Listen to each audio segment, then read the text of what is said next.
नमस्कार, कैसे हैं आप सभी लोग। फिक्र आपकी में एक बार फिर से आपका स्वागत है। मैं हूं आपके साथ निशांत चतुर्वेदी। शुरुआत करते हैं आपकी फिक्र की बड़ी बड़ी खबरों के साथ।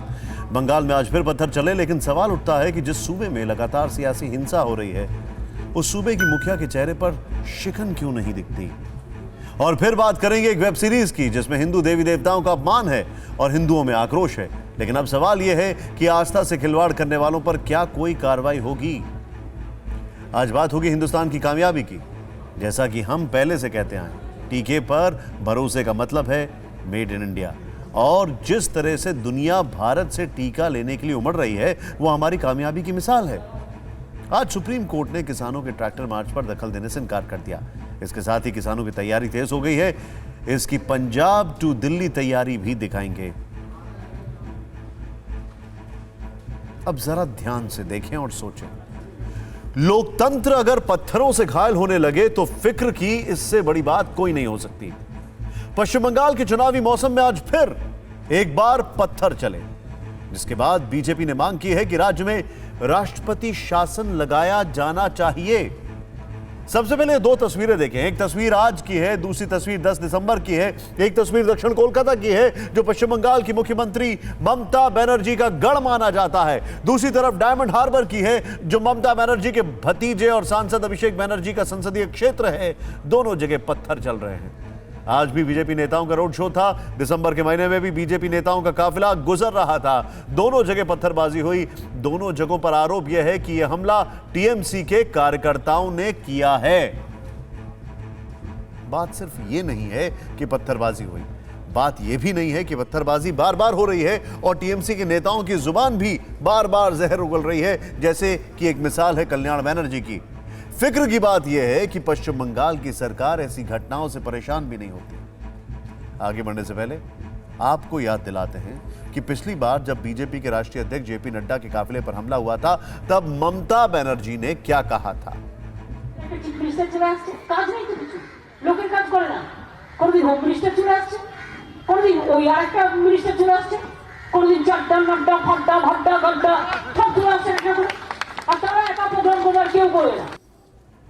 तो क्या यह मान लिया जाए कि ममता बनर्जी लोकतंत्र पर हो रही इस पत्थरबाजी को महसूस नहीं कर रही हैं? क्या यह भी मान लिया जाए कि कहीं ना कहीं उन्हें इस बात का डर है कि इस बार चुनाव में सत्ता जा सकती है? आज इसी का एक संकेत तब मिला जब उन्होंने टीएमसी छोड़कर बीजेपी में शामिल हुए शुभेंदु अधिकारी के गढ़ में जाकर ऐलान कर दिया कि अब की बार नंदीग्राम से, यानी शुभेंदु अधिकारी की सीट से चुनाव लड़ेंगे। आपको आगे बताएंगे इस ऐलान के क्या राजनीतिक मतलब है, लेकिन पहले यह रिपोर्ट देखें।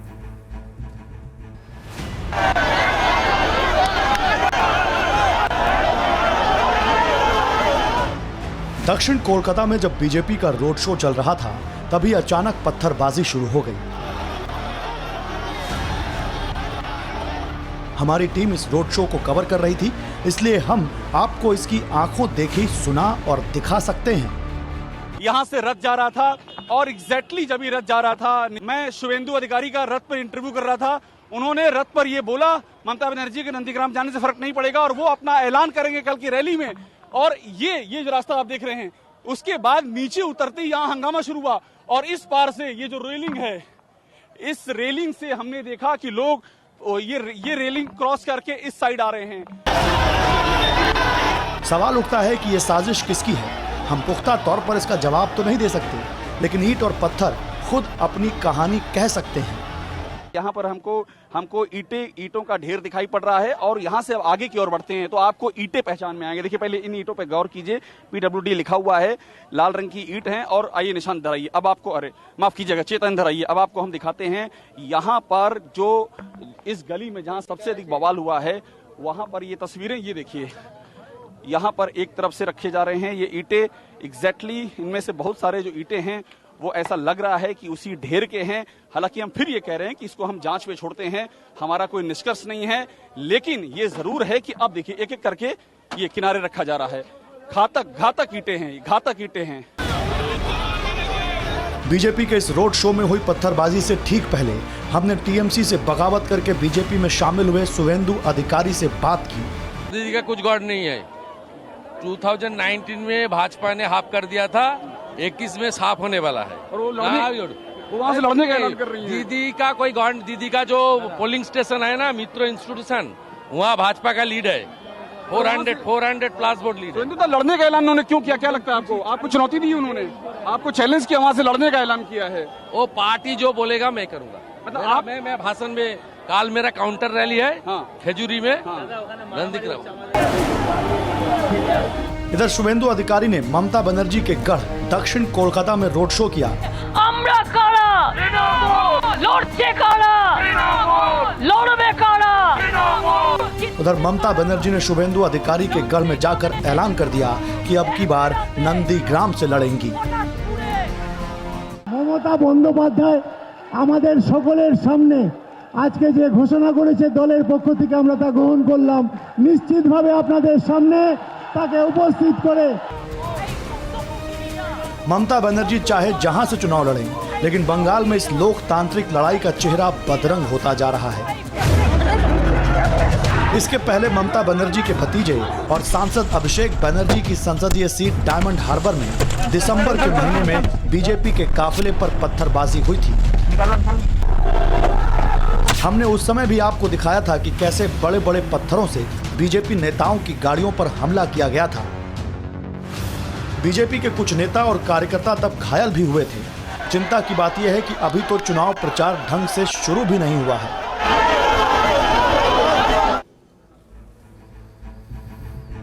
शुभेंदु अधिकारी ये वो शख्स हैं जिन्होंने एक बयार ला दी, बगावत की टीएमसी में, और वो भी चुनाव आते आते।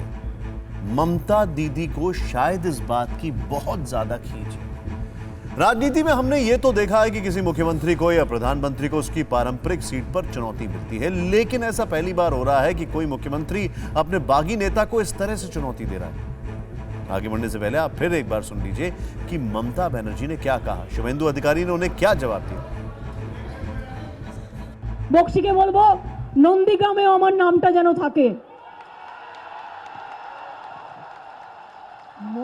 মমতা বন্দ্যোপাধ্যায় আমাদের সকলের সামনে আজকে যে ঘোষণা করেছে দলের পক্ষ থেকে আমরা তা গ্রহণ করলাম।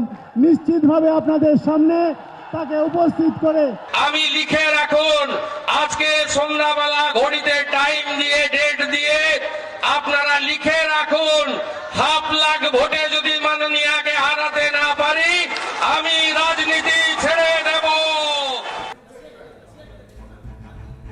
ममता बनर्जी भवानीपुर सीट से चुनाव लड़ती हैं। अब वो कह रही हैं कि नंदीग्राम से भी चुनाव लड़ेंगी। इसे क्या कहा जाए? ममता के इस ऐलान का दूसरा पहलू यह भी है कि उन्होंने एक झटके में शुभेंदु अधिकारी को भी बहुत बड़ा नेता बना दिया है। नंदीग्राम का नतीजा चाहे जो भी हो, ममता बनर्जी ने अपने ऐलान से शुभेंदु अधिकारी को अपने बराबरी पर ला खड़ा किया है। दरअसल जब से शुभेंदु अधिकारी ने ममता बनर्जी का साथ छोड़ा है, बगावत की है, तभी से बंगाल की राजनीति में उनकी सबसे ज्यादा चर्चा है, और इसी के साथ नंदीग्राम भी लगातार चर्चा में है। শুভেন্দু অধিকারী মহাশয়কে বরণ করবেন ভারত সরকারের। शुभेंदु अधिकारी के बीजेपी में शामिल होने के बाद मुख्यमंत्री ममता बनर्जी ने ऐलान किया था कि वो 7 जनवरी को नंदीग्राम में सभा करेंगी, और इसके तुरंत बाद शुभेंदु अधिकारी ने भी 8 जनवरी को ही जवाबी रैली का ऐलान कर दिया था। लेकिन ममता बनर्जी ने अपने विधायक की तबीयत खराब होने की बात कहते हुए तब जनसभा को टाल दिया था। कहा जा रहा है कि ममता बनर्जी ने नंदीग्राम से चुनाव लड़ने का जो फैसला लिया है, उसे सार्वजनिक मंच पर बोलने के लिए वो कोई हड़बड़ी नहीं दिखाना चाहती थी, क्योंकि उनके सामने शुभेंदु अधिकारी हैं, वो शुभेंदु अधिकारी जिन्हें नंदीग्राम का नायक कहते हैं। 2007 में पश्चिम बंगाल के तत्कालीन मुख्यमंत्री बुद्धदेव भट्टाचार्य के नेतृत्व में पश्चिम बंगाल की लेफ्ट सरकार ने सलीम ग्रुप को स्पेशल इकोनॉमिक जोन पॉलिसी के तहत नंदीग्राम में एक केमिकल हब की स्थापना करने की इजाज़त दी थी, जिसके बाद विपक्ष ने भूमि अधिग्रहण के खिलाफ आवाज़ उठा दी। टीएमसी, SUCI, जमात उलेमाए हिंद और कांग्रेस के सहयोग से भूमि उच्छेद प्रतिरोध कमेटी यानी BUPC का गठन किया गया और सरकार के फैसले के खिलाफ आंदोलन शुरू हो गया। इस आंदोलन का नेतृत्व ममता बनर्जी कर रही थी और नंदीग्राम में उनकी पार्टी का चेहरा थे शुभेंदु अधिकारी। 14 मार्च 2007 की रात हुई कार्रवाई में 14 आंदोलनकारी मारे गए। तब ममता बनर्जी के नेतृत्व में कई लेखकों, कलाकारों, कवियों और शिक्षा शास्त्रियों ने पुलिस फायरिंग का कड़ा विरोध किया और आंदोलन इतना बड़ा हुआ कि सरकार को अपना फैसला बदलना पड़ा। इसी के साथ 2011 के विधानसभा चुनाव में लेफ्ट की 34 वर्षों की सत्ता खत्म हो गई और ममता बनर्जी पश्चिम बंगाल की मुख्यमंत्री बन गई।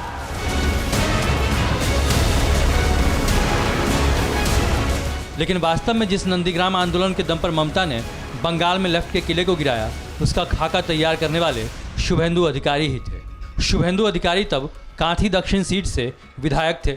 जिस वक्त बंगाल में लेफ्ट का महल अभेद्य लग रहा था, उस समय शुभेंदु ने सीपीएम के बाहुबली नेता लक्ष्मण सेठ को हराकर सभी को हैरान कर दिया था। उसके बाद वो विधायक, सांसद और मंत्री पद के साथ साथ टीएमसी के विभिन्न संगठन के पद पर रहे।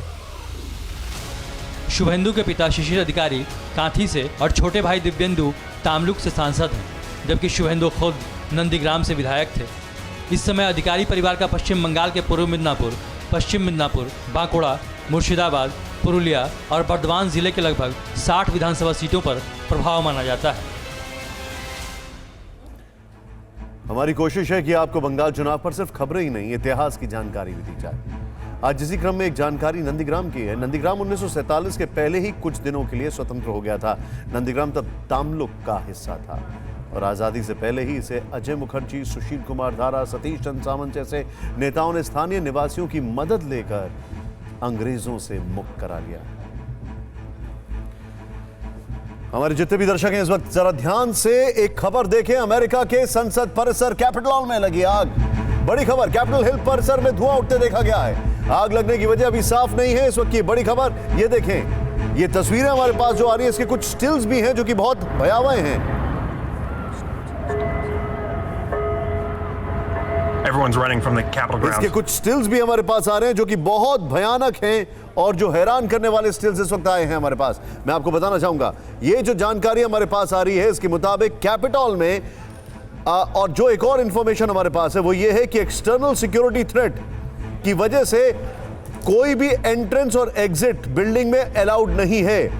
लेकिन ये इस वक्त की सबसे बड़ी खबर और ये हैरान करने वाली खबर, पूरा लॉकडाउन है वहां पर क्योंकि स्वेरिंग इन होने वाली है अब से 2-3 दिनों के अंदर। लेकिन अभी जो जानकारी आ रही है वो निश्चित तौर पर हैरान करने वाली है और जो अंदर से विजुअल्स आ रहे हैं वो तस्वीरें और भयावह हैं। जो खासकर अंदर से तस्वीरें आ रही है वो और ज्यादा तस्वीरें, हैरान करने वाली तस्वीरें आ रही हैं। मैं आपको यहां पर दिखाना चाहूंगा जो स्टिल्स हैं। एक तरफ ये तस्वीर आपके सामने है, दूसरी तरफ ये स्टिल्स हैं। मैं चाहूंगा इसके बगल में अगर दिखा पाए तो जो रनिंग विजुअल्स हैं वो भी दिखाएं। ये देखें, ये तस्वीरें आपके सामने हैं किस तरीके से।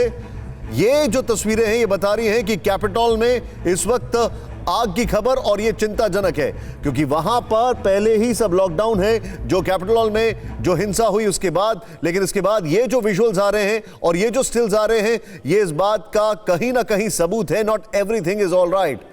और ये हैरान करने वाली खबर, आग लगने की वजह अभी साफ नहीं है लेकिन एक्सटर्नल और इंटरनल थ्रेट का जो जिक्र हो रहा है उसको लेकर सारे एंट्री और एग्जिट इसके बंद कर दिए गए हैं कैपिटल हिल में। ये देखें आपके सामने जो तस्वीरें आ रही हैं कैपिटल हिल में। और मैं चाहूंगा अगर चाहें तो इसको थोड़ा सा आप जूम इन कर सकते हैं। ये देखें, ये मैं आपके सामने जो विजुअल्स दिखा रहा हूं, मैं जरा आप इनको देखें। ये इस वक्त की बड़ी खबर आपके सामने है जो मैं आपको बार बार दिखा रहा हूं। और यहां पर एक और हैरान करने वाली जो जानकारी हमारे पास आ रही है वो ये है कि अभी इस वक्त कोई इमरजेंसी सिनेरियो नहीं है। ये देखिए, मनीष झा मेरे सहयोगी इस वक्त मेरे साथ है। मनीष, जरा बताइए क्या क्या इंफॉर्मेशन है क्योंकि जो हम तस्वीरें दिखा रहे हैं वो तस्वीरें अपने आप में बहुत सारी चीजें बता रही हैं। Is everything all right in the capital? क्या सब कुछ ठीक है वहां पर? देखिए निशांत, ये तो खैर कहना मुश्किल है कि क्या आज की तारीख में कैपिटल और उसके आसपास या कहे कि वॉशिंगटन सिटी के जो हालात हैं कम से कम वो नॉर्मल तो नहीं है।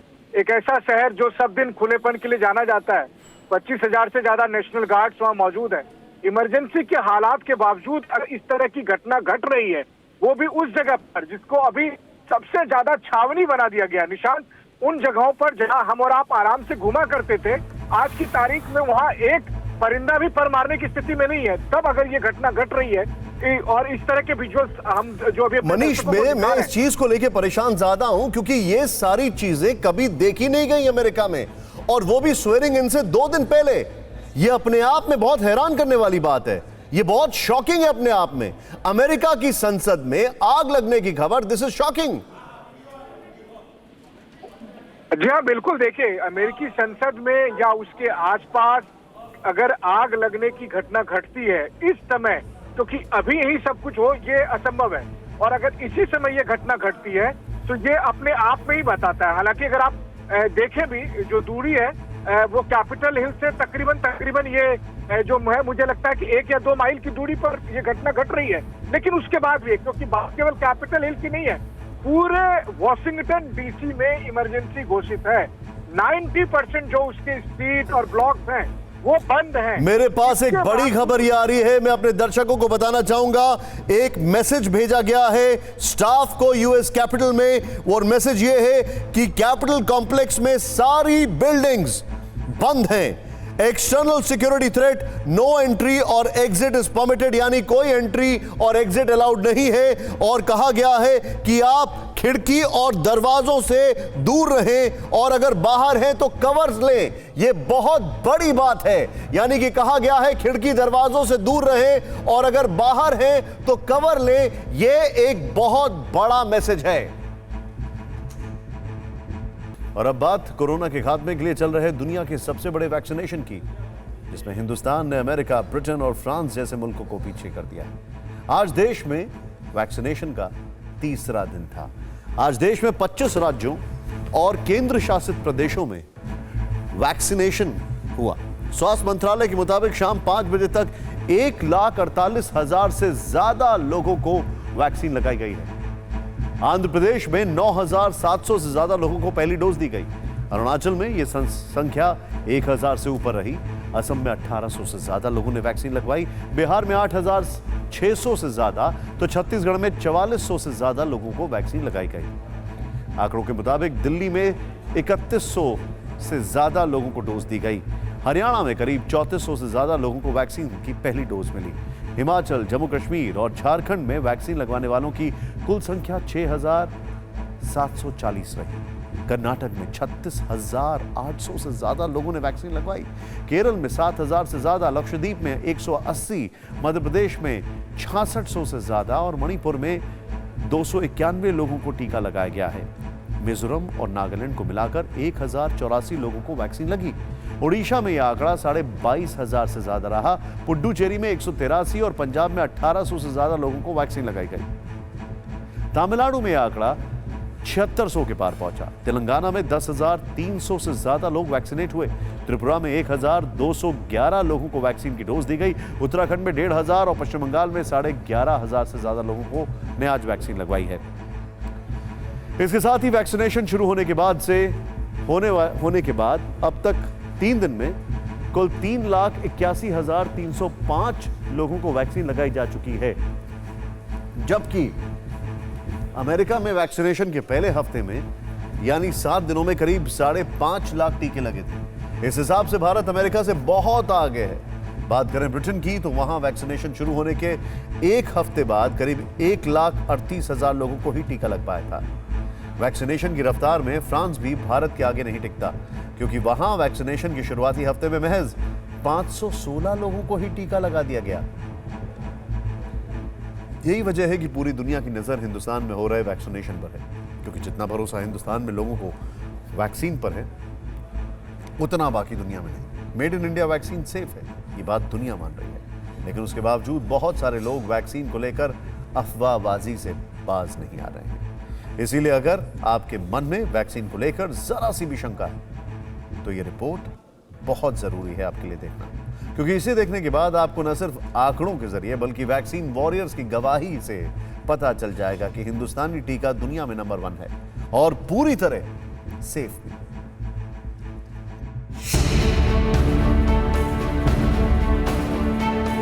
देशवासियों को किसी भी तरह के प्रोपेगेंडा, अफवाहें, दुष्प्रचार से बचकर रहना है। देश के लोगों को ये अपील है कि किसी भी अफवाह में ना जाएं। अफवाह पर ध्यान न दें, वैक्सीन सेफ है। ये बात देश के प्रधानमंत्री नरेंद्र मोदी से लेकर गृह मंत्री अमित शाह के अलावा स्वास्थ्य मंत्री और तमाम बड़े डॉक्टर लगातार कह रहे हैं। लेकिन अफवाह के पैर में ही पंख होते हैं। अफवाह ऐसे उड़ती हैं कि हकीकत के उजाले पर झूठ का स्याह रंग तेजी से चढ़ने लगता है। कुछ ऐसा ही हुआ यूपी के मुरादाबाद में। शनिवार यानी 16 जनवरी को मुरादाबाद जिला अस्पताल के 46 साल उम्र के एक वार्ड बॉय को टीका लगा था, लेकिन रविवार यानी 17 जनवरी को सीने में दर्द और सांस में परेशानी के बाद उसकी मौत हो गई थी। दावा ये किया जाने लगा कि मौत वैक्सीन से हुई, लेकिन पोस्टमार्टम रिपोर्ट में मौत की वजह हार्ट अटैक निकली। 3 सदस्य का एक पैनल बनाया गया, जिसमें 2 रेडियोलॉजिस्ट थे, एक डॉक्टर थे, और उसमें यही जो फाइंडिंग सामने आई है कि इनका एक तो लंग्स में इनका पस भरा हुआ था और एक उनका हार्ट के वेंट्रिकल पूरा ब्लॉक था। तो ये माना गया कि कार्डियो पल्मोनरी इस तरह का कारण है, कहलाता है, उसके कारण इनकी मृत्यु हुई। डॉक्टर साहब क्या हार्ट अटैक भी हो सकता है? नहीं, ऐसा नहीं है। सिर्फ मेन जो साइड इफ़ेक्ट्स हैं वो सिर्फ बॉडी एक्स, फीवर, जहाँ टीका लगा वहाँ थोड़ा दर्द होने के लिए हो सकते हैं, जो 1-2 दिन में ठीक हो जाएंगे। कोई ऐसा कोई साइड इफेक्ट नहीं है जिससे डेथ हो सके। एम्स के डायरेक्टर डॉक्टर रणदीप गुलेरिया ने भी 16 जनवरी को वैक्सीन की पहली डोज ली थी। उन्हें कोई दिक्कत नहीं हुई है और न ही ज़्यादातर लोगों को, जिन्हें बदन दर्द, बुखार, सिरदर्द जैसे हल्के फुल्के साइड इफ़ेक्ट्स भी हुए, उनकी संख्या बेहद कम है। 16 जनवरी से शुरू हुए वैक्सीनेशन के तीसरे दिन आज शाम 5 बजे तक देश भर में 1,48,266 लोगों को वैक्सीन दी गई, जिसके बाद अब तक देश में कुल 3,81,305 लोगों को टीका लग चुका है और इनमें सिर्फ 580 लोगों में साइड इफ़ेक्ट दिखे। वैक्सीनेशन का आज तीसरा दिन था। जिस तरह पहले 2 दिन में वैक्सीन लेने वाले ज़्यादातर लोगों को कोई परेशानी नहीं हुई, वैसे ही आज भी सब कुशल मंगल रहा। आपको कब लगी थी वैक्सीन? मेरे को आज ही लगी थी 10:30 बजे और बिल्कुल अच्छा फील कर रहे हैं, कोई प्रॉब्लम नहीं होगी, है ना। और हम लोग क्या सभी उत्साहित भी गए लगवाने के लिए। आज वैक्सीन हुआ था मेरा और मेरे को कोई दिक्कत नहीं हो रही है, मैं बिल्कुल फिट हूँ और मेरे को बहुत खुशी है कि मैंने कोरोना से जंग जीत ली है। एक तरह से अंदर से एहसास हो रहा है कि मैंने कोरोना से जंग जीत ली है। आज ही वैक्सीन लगी है और मैं एक सही हूँ और किसी तरीके की कोई प्रॉब्लम नहीं है मेरे को, और सबको ये वैक्सीन लगवानी चाहिए। मुझे और मेरे साथ जो मेरा स्टाफ है, इनको वैक्सीन लगाए लगभग 48 आवर्स हो गए और अभी तक किसी तरह की कोई परेशानी नहीं है, हम बिल्कुल ठीक है। वैक्सीनेशन अभी 48 आवर्स हो चुके हैं मुझे लगवा के और अच्छा लगा। ऐसा कुछ प्रॉब्लम हुई नहीं मेरे साथ, जैसे नॉर्मल थी अभी भी वैसे नॉर्मल हो, कोई प्रॉब्लम नहीं हुई। सबसे पहला वैक्सीन मध्य प्रदेश के अंदर हरिदेव यादव। ये भोपाल के जेपी हॉस्पिटल के गार्ड हरिदेव यादव हैं। इन्हें 16 जनवरी यानी वैक्सीनेशन की शुरुआत वाले दिन भोपाल में सबसे पहले वैक्सीन लगी थी, लेकिन ना तो इन्हें कोई दिक्कत हो रही है और न ही वैक्सीन की डोज लेने वाले बाकी लोगों को। सबसे पहले मध्य प्रदेश में लगवा चुका हूँ आपके सामने। कोई साइड इफेक्ट नहीं है सर, सिर्फ आधा घंटे में जो रूम बनाया था उन्हें, ऑब्जर्वेशन रूम जो है उसमें मैं आधा घंटे रहा हूँ। उसके बाद से मैं हर पल ड्यूटी पे तैनात हूँ और ये जो कोविड-19 का टीका बना ये बिल्कुल सुरक्षित है, सेफ है। लोकल पेन था थोड़ा, जैसे मैंने बताया, डर था, हाथ में झुनझुनी थी, मैंने आइस पैक लगाया, शाम तक ठीक हो गया। फीवर वगैरह चक्कर वगैरह मुझे नहीं आया, कुछ नहीं। अभी अच्छा अभी नॉर्मल फील कर रहा हूँ। मैं उस दिन भी ड्यूटी पे था, कल भी ड्यूटी पे था, आज भी ड्यूटी पर हूँ। मैं आपके सामने बैठा हूँ, परसों मैंने लगाया था, आज मैं कम से कम 50 पेशेंट देख चुका हूँ सुबह से। चेहरे से भी नहीं लग रहा कि मैं बीमार हूँ, मेरे को कोई तकलीफ है। वैक्सीन लगवाने के बाद लगातार काम किया है 9 बजे तक और आज भी कर रही हूँ, ऐसा कुछ नहीं है। वैक्सीन सेफ है। वैक्सीनेशन से हमें और आपको डरने की आवश्यकता नहीं है, बल्कि कोरोना वायरस को डरने की जरूरत है, क्योंकि वैक्सीनेशन की शुरुआत के साथ ही वायरस के अंत का आगाज हो चुका है और वो दिन दूर नहीं जब हालात नॉर्मल हो जाएंगे। उम्मीद की ये किरण कोरोना संक्रमण के घटते मामलों से भी जग रही है। इस ग्राफ को देखिए, जिसमें पिछले 11 दिन से हर दिन मिले कोरोना के नए केसों की संख्या है और इसे देखकर साफ हो जाता है कि 11 दिन से लगातार कोरोना केस 20,000 से कम बने हुए हैं। इन सब चीजों के चलते लोगों में कोरोना का खौफ कम होता जा रहा है, लेकिन इसका मतलब ये नहीं है कि हम और आप लापरवाही बरतने लग जाएं। भले ही कोरोना के केस कम हो रहे हों और वैक्सीनेशन रफ्तार पकड़ रही हो, मास्क, सोशल डिस्टेंसिंग और सैनिटाइजर, कोरोना से बचाव के तमाम उपाय हमें अपनाते रहने होंगे। ये अब बहुत अहम होता जा रहा है। जब धीरे धीरे स्कूल खुलने लग गए, आज दिल्ली में 10वीं और 12वीं के स्कूल खुल गए। 10 महीने बाद जब स्कूल खुले तो कैसा नज़ारा था, लंबे अरसे के बाद स्कूल पहुंचे बच्चों और उन्हें स्कूल भेजने वाले अभिभावकों का क्या कहना था, स्कूलों में कोरोना से बचाव के क्या इंतजाम थे, देखें ये रिपोर्ट।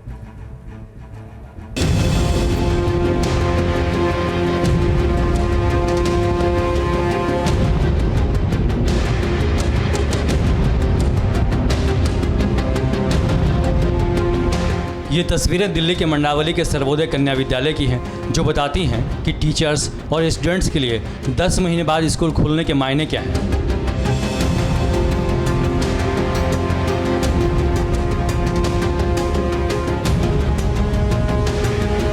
गेट को गुब्बारों से सजाया गया था और स्टूडेंट्स के आते ही उनका स्वागत फूल बरसाकर किया गया। स्कूलों में ये रौनक 10 महीने बाद देखने को मिली। भले ही वैक्सीनेशन शुरू हो गया, केस भी कम होने लगे हों, लेकिन कोई कोताही नहीं बरती जा रही है। स्कूल के गेट से लेकर क्लासरूम और लैब तक थर्मल स्क्रीनिंग, मास्क, सैनिटाइजर और सोशल डिस्टेंसिंग का पूरा ख्याल रखा जा रहा है। तस्वीरों में देखिए कि बच्चों को किस तरह से सोशल डिस्टेंसिंग में क्लास में बैठाया गया है। सबसे पहले गेट पे सैनिटाइजेशन हुआ है, तापमान लिया गया है, उसके बाद क्लास में देखिए बच्चों को किस तरह से सोशल डिस्टेंसिंग में एक एक बेंच छोड़कर बैठाया गया है। और बच्चे काफ़ी खुश हैं, एक्साइटेड हैं, क्योंकि बोर्ड के एग्जाम्स है, उसको लेकर बच्चों की जो तैयारियाँ हैं वो फीकी पड़ रही थी ऑनलाइन पढ़ाई की वजह से। ऑनलाइन क्लासेस होती रहती थी, तो उसमें एक टीचर्स की गाइडेंस और पर्सनली मिलना तो फिर मैम वो अलग ही आता है। अब जो है कि मैम क्या कहते हैं, आप बोर्ड पढ़ रहे हैं, सर से मैम क्या कहते हैं क्वेश्चन ज़्यादातर पूछ सकते हैं। उस समय तो मैम क्या कहते हैं नेट था, नेट कभी स्लो भी हो जाता था, कभी फास्ट भी रहता था। बिल्कुल धीरे धीरे खोलना चाहिए स्कूल।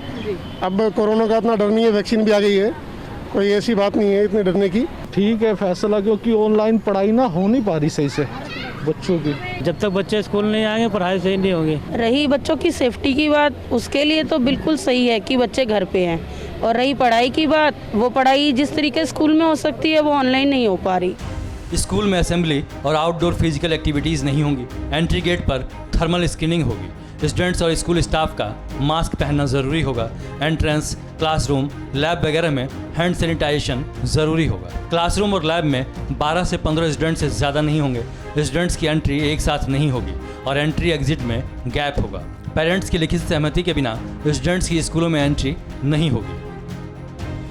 लेकिन इस सब के बावजूद बहुत सारे अभिभावक अपने बच्चों को स्कूल भेजने की हिम्मत नहीं जुटा पा रहे हैं। उसी डर को दूर करने और तैयारियों का जायजा लेने के लिए दिल्ली के डिप्टी सीएम मनीष सिसोदिया ने स्कूलों का दौरा किया, स्टूडेंट्स से संवाद किया। आप छात्रों से बात कर रहे थे, क्या प्रतिक्रिया? सब अधूरा महसूस कर रहे थे। अभी मैंने टीचर से बात की, बच्चों से भी की, तो अब स्कूल खुला है तो सब अपने आप को पूरा करने की कोशिश करेंगे। अभी तो मास्क में हैं, अभी बहुत प्रोटोकॉल्स में हैं, पर फिर भी पूरा कोशिश करेंगे और उम्मीद करेंगे इनकी पढ़ाई फिर आगे बढ़ेगी। सर, हम देख रहे थे बच्चों की आप काउंसलिंग भी करा रहे हैं, ऐसे में पेरेंट्स के मन में भी डर था, तो क्या उनकी तरफ से क्या कहा गया? जब डर है, धीरे धीरे निकलेगा। दिल्ली में एक और जहां आज से 10वीं और 12वीं के लिए स्कूल खुल गए, तो राजस्थान में भी 10 महीने बाद स्कूल खुले। हालांकि वहां 9वीं से 12वीं तक की कक्षाएं शुरू हो गई हैं। इसके साथ ही कॉलेज में फाइनल ईयर की कक्षाएं भी शुरू कर दी गई हैं। राजस्थान सरकार ने कोरोना नियमों को ध्यान में रखते हुए इस तरह से सोशल डिस्टेंस का पालन करते हुए स्कूल फिर से शुरू किए हैं और कुछ जो स्कूल के साथ साथ कॉलेज भी शुरू हुए हैं, जो कि फाइनल ईयर के स्टूडेंट हैं वो अब कॉलेज में भी जा सकेंगे। कैमरा पर्सन शक्ति के साथ जितेश जेठानी, TV9 भारतवर्ष, जयपुर, राजस्थान। और फिक्र किसानों की। नए कृषि कानून के खिलाफ किसान आंदोलन का 54वां दिन है और कल यानी 19 जनवरी को सरकार और किसानों के बीच 10वें दौर की बातचीत होगी। उससे पहले आज आंदोलन को महिला किसानों का रंग दिया गया। दिल्ली के अलग अलग बॉर्डर पर महिला किसान दिवस का आयोजन किया गया, जिसमें गांव से आई महिलाओं ने हिस्सा लिया। स्टेज से लेकर सड़क पर प्रदर्शन तक की जिम्मेदारी महिलाओं ने ही संभाली। दिल्ली हरियाणा सिंघू बॉर्डर के मंच पर महिलाओं ने भजन कीर्तन किया और मंच के नीचे सैकड़ों महिलाएं बैनर पोस्टर लेकर धरने पर बैठी। दिल्ली यूपी गाजीपुर बॉर्डर पर आंदोलन का एक अलग रंग दिखा। यहां महिला कबड्डी मैच का आयोजन किया गया, जिसमें अलग अलग राज्यों से आई महिला खिलाड़ियों ने हिस्सा लिया। मतलब किसान आंदोलन में अलग अलग तरीके से नारी शक्ति का प्रदर्शन किया गया। किसान आंदोलन से जुड़ी एक और बड़ी खबर यह है कि भारतीय किसान यूनियन के प्रधान गुरनाम सिंह चढ़ूनी को संयुक्त किसान मोर्चा ने सस्पेंड कर दिया है। इन्हें 19 जनवरी को केंद्र सरकार से होने वाली बैठक से भी बाहर रखा जाएगा। आरोप है कि गुरनाम सिंह चढ़ूनी ने रविवार को राजनीतिक पार्टियों के साथ दिल्ली में एक सम्मेलन किया था। इस सम्मेलन में बीजेपी को छोड़कर बाकी विपक्षी पार्टियों के नेताओं ने हिस्सा लिया था। इसीलिए संयुक्त किसान मोर्चा ने चढ़ूनी को सस्पेंड किया। गुरनाम सिंह चढ़ूनी के खिलाफ आरोपों की जांच के लिए 7 सदस्यीय कमेटी बनाई गई।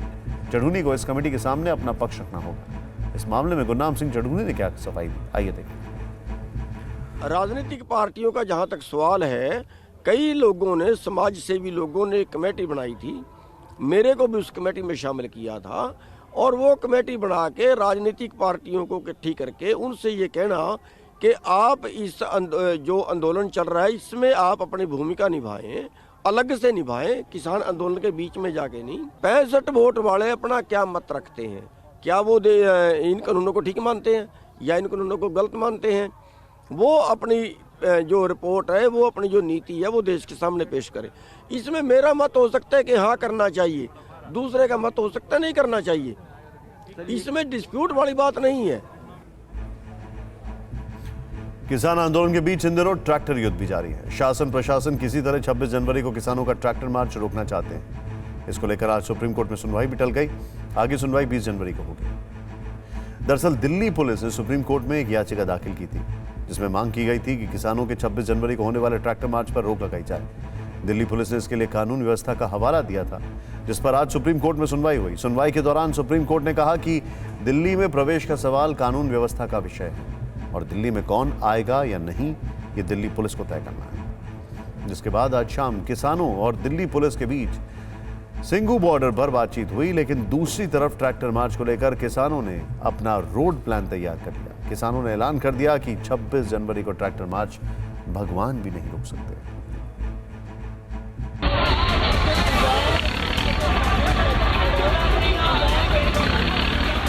पंजाब की ये तस्वीर दिल्ली के लिए एक संदेश है कि किसानों के ट्रैक्टर मार्च का रिहर्सल किस कदर जोर पकड़ रहा है। नए किसान कानून के विरोध में चंडीगढ़ पंजाब बॉर्डर पर हजारों किसानों ने ट्रैक्टर मार्च निकाला। हालांकि पुलिस ने इन्हें बाहरी रूट पर ही रोक दिया। पंजाब के किसान बड़ी संख्या में अपने अपने ट्रैक्टरों सहित दिल्ली के लिए कूच भी करने लगे। दिल्ली के बुराड़ी ग्राउंड से भी आज किसानों का जत्था ट्रैक्टर लेकर टीकरी बॉर्डर के लिए रवाना हुआ। मतलब गणतंत्र दिवस पर किसानों ने ट्रैक्टर मार्च की तैयारी तेज कर दी।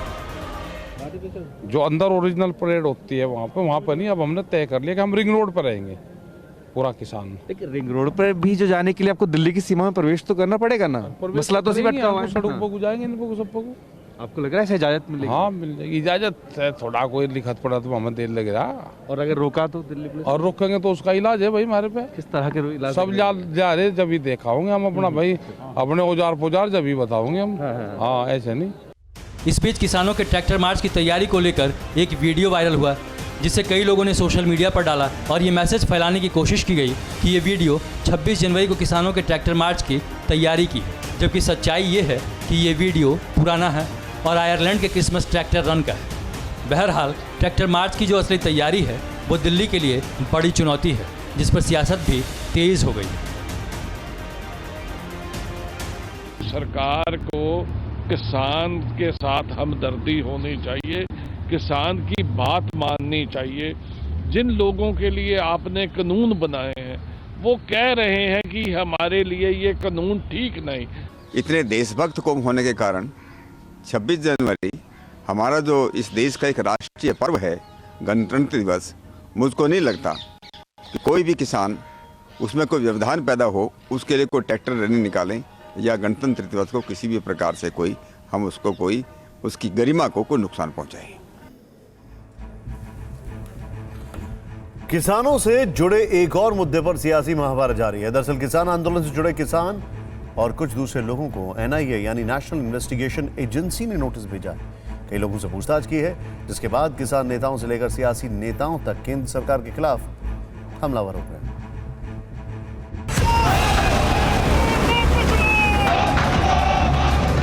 किसान आंदोलन की आड़ में कभी देशद्रोहियों के आज़ादी वाले बैनर पोस्टर लगे तो कभी देश विरोधी तत्वों ने खालिस्तान आंदोलन की मुहिम को भी हवा देने की कोशिश की। तो कभी ये भी कहा गया कि कट्टरपंथी वामपंथियों ने किसान आंदोलन को हाईजैक कर लिया है। इतना ही नहीं, 9 राउंड वार्ता के बाद भी रास्ता नहीं निकला और आंदोलन में कट्टरपंथियों की एंट्री से देश की सुरक्षा पर सवाल उठने लगे। तब एजेंसियां सख्त होने लगी। 17 जनवरी को एनआईए यानी राष्ट्रीय जांच एजेंसी ने एसएफजे मतलब सिख फॉर जस्टिस से जुड़े मामले में 40 लोगों को पूछताछ के लिए बुलाया, जिनमें किसान नेता बलदीप सिंह सिरसा और पंजाबी एक्टर और किसान समर्थक दीप सिद्धू भी शामिल हैं। दीप सिद्धू ने अपने फेसबुक पर एनआईए की नोटिस की कॉपी शेयर की। नोटिस के अनुसार जिस मामले में इनसे पूछताछ की जानी है वो आईपीसी की धारा 120B, 124A, 153A और 153B और UAPA की धारा 13, 17, 18, 18B और 20 के तहत मामला दर्ज किया गया था। NIA के नोटिस से किसानों में आक्रोश है और सियासत तेज हो गई है। आरोप लग रहे हैं कि ये किसान आंदोलन को दबाने की केंद्र सरकार की साजिश है। ये दी जो कार्रवाई है वो सरकार इस अंदोलन ਨੂੰ ਖਤਮ ਕਰਨ ਲਈ ਜਾਂ ਪਾੜਨ ਲਈ ਕਿਸਾਨ ਜੋ ਡਰਾਉਣ ਦੇ ਲਈ इस अंदोलन तो घबरा के कर रही है। कांग्रेस और जिस तरह से दूसरी अन्य पार्टियां हैं जो विपक्ष है वो तो राजनीति कर रहा है और राजनीति के सिवा मुझे इसमें कुछ नहीं दिख रहा। वहीं कांग्रेस सांसद गुरजीत सिंह आलूजा का एक वीडियो भी वायरल हुआ है जिसमें वो एक मीटिंग में ये कहते दिख रहे हैं कि अब हालात मरने मारने वाली हो गई। सबको इकट्ठे होकर ये सारे देश में आंदोलन शुरू करना होगा क्योंकि ये ऐसे लोग हैं जिन्होंने कभी एक लफ्ज इनके मुंह से नहीं निकला। जो 80 के करीब किसान शहीद हुए, एक अल्फाज भी इनसे नहीं निकला। हालांकि बाद में इन्होंने इस पर सफाई भी दी, लेकिन कुल मिलाकर मध्य सर्दी में किसान ही सियासी गर्मी बढ़ा रहा है और सियासी महाभारत के एपिसेंटर में किसान ही, और हर पार्टी इसी गर्म मुद्दे पर सियासी रोटियां सेक रही हैं। और अब देखते हैं खबरें पॉजिटिव। गुजरात को प्रधानमंत्री नरेंद्र मोदी ने आज लगातार दूसरे दिन तोहफा दिया। पीएम मोदी ने आज अहमदाबाद मेट्रो प्रोजेक्ट के दूसरे चरण और सूरत मेट्रो प्रोजेक्ट का शिलान्यास किया। पीएम इसमें वीडियो कॉन्फ्रेंसिंग के जरिए शामिल हुए। इस कार्यक्रम में केंद्रीय गृह मंत्री अमित शाह, राज्यपाल आचार्य देवव्रत, मुख्यमंत्री विजय रूपाणी और केंद्रीय मंत्री हरदीप सिंह पुरी भी मौजूद रहे। राम मंदिर को लेकर देश में उत्सुकता बढ़ती जा रही है और लोग आर्थिक सहयोग के लिए बड़ी संख्या में आगे आ रहे हैं। 2 दिन में ही 100 करोड़ का दान मिल चुका है। मंदिर निर्माण में सहयोग देने के लिए ही राम मंदिर समर्पण निधि अभियान चलाया जा रहा है। राष्ट्रपति रामनाथ कोविंद, उत्तर प्रदेश के मुख्यमंत्री योगी आदित्यनाथ सहित कई लोग इसमें आर्थिक सहयोग दे चुके हैं। भारत अपने पड़ोसी देशों को वैक्सीन की 20 मिलियन डोज सप्लाई करेगा।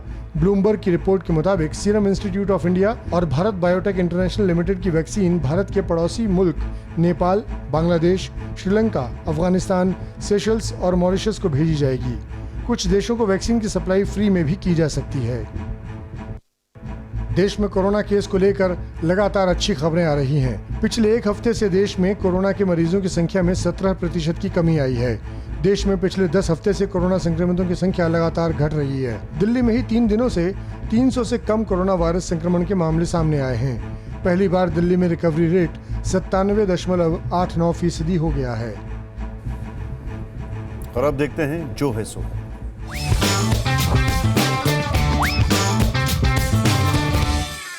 तांडव से प्रलय कर देने वाले भगवान शंकर को भी पता नहीं होगा कि एक दिन OTT सीरीज वाले नाम भी तांडव रख लेंगे और उनका इस्तेमाल पॉपुलैरिटी जनरेशन और कंट्रोवर्सी क्रिएशन में कर लेंगे। भोलेनाथ हैं और उनके भक्त भी वैसे नहीं कि बम फोड़ दें या गला काट दें, लिहाजा क्रिएटिविटी वाले भी चांस ले लेते हैं। यही रचनात्मकता आश्रम में घुस जाती है। याद है ना, पीके वाले भी शंकर जी पर आ गए थे। दोनों तरफ के लोगों को भगवान के नाम पर यह सब भगवान के लिए बंद कर देना चाहिए। ना तो इधर वालों को लगना चाहिए कि लातों के भूत हैं, बातों से नहीं मानेंगे, ना उधर वालों को लगना चाहिए कि इस धर्म के लोगों की गाय कभी भी कैसे भी दुही जा सकती है। बेचारी बड़ी सीधी है। कायदे में रहने में ही फायदा है, वरना गाली गलौच कंट्रोवर्सी वाला सीरीज हिट कराऊ फॉर्मूला कहीं भोले की तीसरी आंख खुलवा देगा तो बाकी तो जो है सो है।